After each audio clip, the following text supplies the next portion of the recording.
बन्दुक भन्दा विचार बढी घातक हुन्छ। कसैलाई बन्दुक दिन सजिलो छ, तर बुद्धि दिन उति नै धेरै कठिन छ। नमस्कार साथीहरू, आज हामी इतिहासका एक यस्ता व्यक्तिका बारेमा चर्चा गर्नेछौँ जसले समाज, शिक्षा, राजनीति र न्याय व्यवस्थालाई एउटा नयाँ दिशा दिए। I am talking about the father of Indian Constitution, Dr. Bhimrao Ramji Ambedkar, जसलाई हामी सम्मानका साथ बाबा साहेब भन्छौँ। सन् 1891 अप्रिल 14 मा जन्मिएका बाबा साहेबले जीवनभर जातिवाद, भेदभाव र असमानता विरुद्ध लड्नुभयो। नेपाल र भारतको सामाजिक संरचना धेरै हदसम्म मिल्दोजुल्दो छ, त्यसैले उहाँका विचारहरू आज हाम्रो नेपाली समाजका लागि पनि उत्तिकै महत्त्वपूर्ण छ। बाबा साहेबले भन्नुहुन्थ्यो कि शिक्षित बन्नुहोस्, किनकि शिक्षा नै प्रगतिको मेरुदण्ड हो। उहाँको एउटा निकै डरलाग्दो भनाइ छ, म मूर्तिहरूमा होइन, म किताबहरूमा छु। मलाई बुझ्ने जरुरी छैन, मलाई पढ्ने जरुरी छ। यो कुरा स्पष्ट पार्छ कि ज्ञान नै वास्तविक शक्ति हो। आउनुहोस् अब चर्चा गरौँ बाबा साहेबका ती विचारहरूका बारेमा जसले हाम्रो सोच र समाज बदल्न सक्छ। शिक्षा त्यो शेर्नीको दुध हो जसले जति खान्छ त्यति डहार्छ। आधी रोटी खाऊ तर आफ्ना छोराछोरीलाई पक्कै पढाऊ, किनकि शिक्षा बिनाको मानिस पशु समान हुन्छ।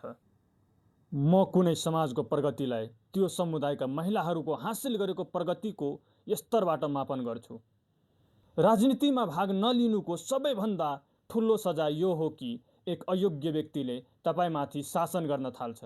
जुन दिन मन्दिर जाने मानिसहरूको लामो लाइन पुस्तकालयतर्फ मोडिन्छ, त्यो दिन यो देशलाई महाशक्ति बन्न कसैले रोक्न सक्ने छैन।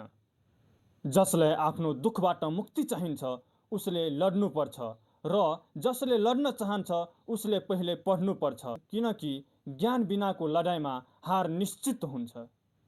खोसिएका अधिकारहरू कसैले भिखमा दिँदैनन्। अधिकार त आफैले खोसेर लिनुपर्छ वा असुल गर्नुपर्छ। यदि तपाईँ मनबाट स्वतन्त्र हुनुहुन्छ भने मात्र वास्तवमा स्वतन्त्र हुनुहुन्छ।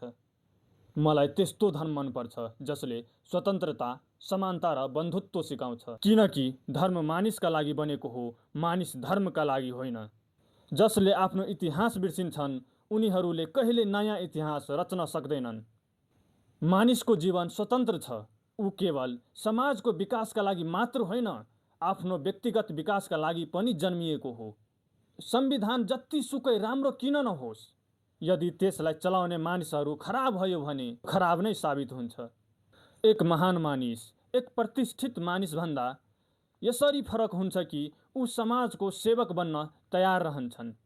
जीवन लामो हुनुभन्दा पनि महान हुनु जरुरी छ। जीवन एउटै छ, त्यो पनि अरूसँग डरेर बिताउनु भयो भने त्यसको कुनै औचित्य हुँदैन।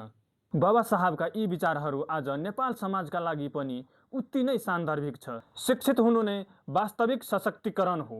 बाबा साहबका जयन्तीका साथसाथ आजबाट सुरु भएको नयाँ वर्ष 2083 को तपाईँ सम्पूर्णमा हार्दिक मङ्गलमय शुभकामना। यो वर्ष हामी सबैमा नयाँ जोश, नयाँ जागर र समानताको चेतना पलाओस्। यो भिडियो शेयर गर्नुहोस्, फलो गर्नुहोस् प्रभु आजादलाई, किनकि परिवर्तन अझै बाँकी छ। जय भीम, नमो बुद्धाय, जय नेपाल।